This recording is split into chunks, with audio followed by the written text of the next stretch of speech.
tenter d'expliquer les interconnexions entre la criminalité et le terrorisme. En effet, afin de lutter de manière efficace contre ce nexus, les gouvernements doivent mettre en place des politiques publiques efficaces. Pour ce faire, les gouvernements doivent comprendre minutieusement les interconnexions qui existent entre la criminalité et le terrorisme.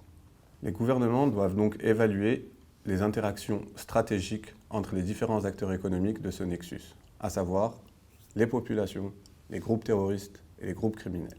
Avant de commencer, il est important de mettre en évidence certains faits et chiffres. Concernant la criminalité, le rapport de l'UNODC de 2017 estime le revenu net du trafic de drogue à 243 milliards d'euros. Des travaux plus récents de la Rand Corporation estiment en 2022 le revenu net du trafic de drogue dans le monde à 640 milliards. L'industrie narcotique a la 22e place mondiale en termes de PIB, avant des pays comme la Suède ou la Belgique. Ces chiffres montrent l'augmentation exponentielle de la production de drogue et de son trafic. Ceci est également dû, d'après certains experts, au confinement pendant le Covid-19 ainsi qu'à l'essor des drogues de synthèse. Concernant le terrorisme, ces graphiques montrent l'évolution des attaques terroristes dans le monde et le nombre de décès par année. Comme on peut le voir, ces attaques sont de plus en plus importantes, tant par le nombre que par leur ampleur. Le nombre de morts victimes du terrorisme entre 2006 et 2021 s'élève à plus de 300 000 personnes. On voit un pic à l'année 2015, une tendance à la baisse par la suite et une tendance à la hausse à partir de 2018. Le nexus entre la criminalité et le terrorisme est un phénomène très bien documenté. En effet, des cas empiriques montrent des rapprochements entre des organisations terroristes et des organisations criminelles. En effet, les organisations terroristes trouvent dans la criminalité une source de financement quasi inépuisable. Concernant les criminels, à leur tour, ils trouvent un certain réconfort dans la lutte que mènent les groupes terroristes contre les gouvernements en les affaiblissant. Par ailleurs, les réseaux criminels et les réseaux terroristes collaborent souvent, capitalisant sur les intérêts financiers et un soutien logistique commun. Les groupes criminels et les groupes terroristes utilisent les mêmes technologies, notamment en matière de télécommunications, de blanchiment d'argent. La relation entre le terrorisme et la criminalité peut être considérée comme symbiotique. L'analyse économique du crime et du terrorisme montre que les groupes terroristes et les groupes criminels sont des agents économiques rationnels. Ils tentent d'atteindre leurs objectifs en maximisant leurs utilités. En atteignant leurs objectifs, ces groupes causent des victimes au sein des populations. Ces activités sont également encouragées par des contrôles gouvernementaux faibles dans certains pays, des frontières poreuses et une faible application de la loi. À titre d'exemple, certains groupes terroristes se financent en assurant la sécurisation et le transport de cargaisons de drogue pour certains groupes criminels. Les interconnexions entre la criminalité et le terrorisme sont complexes et pluridimensionnelles.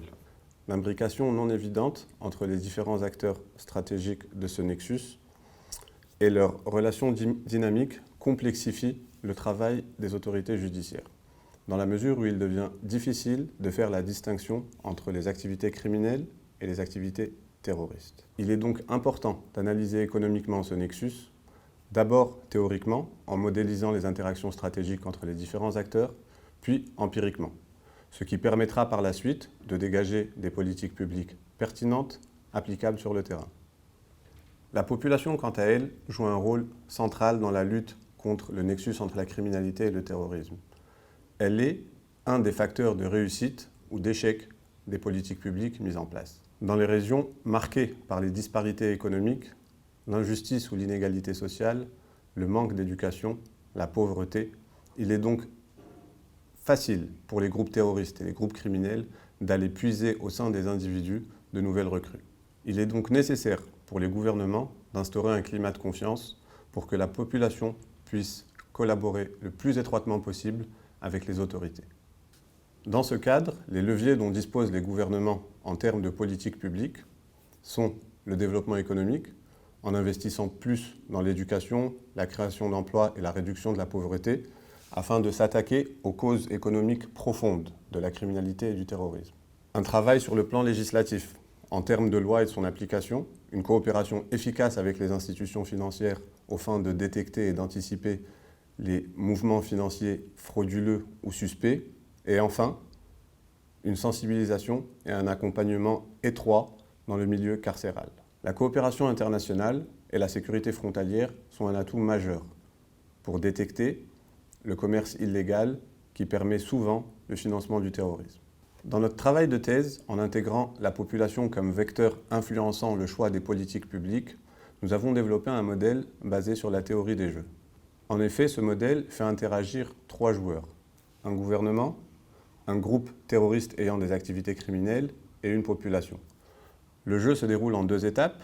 Dans un premier temps, le gouvernement et le groupe terroriste jouent en allouant leurs ressources et en choisissant leur stratégie de jeu. Suite à quoi, la population joue en décidant ou pas de fournir un effort de soutien au gouvernement dans sa lutte antiterroriste. Nous supposons dans notre modèle que le soutien de la population influence les probabilités de victoire du gouvernement et du groupe terroriste. Le gouvernement doit donc, avant de répartir ses ressources, prendre en considération l'impact qu'aurait une répression trop agressive des activités criminelles, étant donné l'intéressement économique et financier des populations dans les activités criminelles de ces groupes terroristes. Un résultat important de notre modèle réside dans le rôle joué par le préjudice causé par les activités terroristes à la population. En effet, si le préjudice causé aux populations est très faible, la population choisira de ne pas soutenir le gouvernement dans sa lutte antiterroriste. Pour des valeurs intermédiaires de ce préjudice, la population aura un effort qui sera complémentaire aux efforts du gouvernement dans sa lutte antiterroriste. Pour des valeurs élevées de ce préjudice, l'effort de la population sera substituable aux efforts du gouvernement dans sa lutte antiterroriste.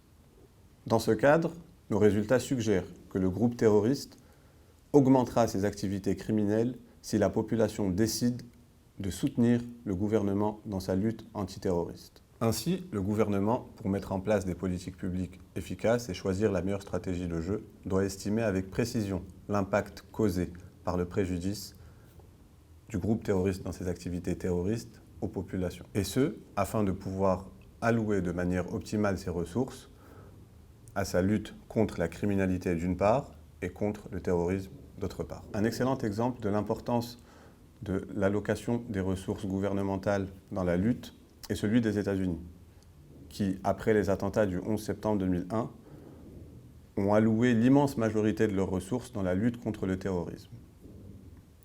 En effet, ce choix de stratégie a mené à une augmentation flagrante de la criminalité sur le sol américain. Pour la suite de nos recherches, nous lèverons l'hypothèse d'homogénéité de la population en différenciant la partie de la population qui est financièrement et économiquement intéressée par les activités criminelles des groupes terroristes de celle idéologiquement convaincue par les positions politiques des groupes terroristes.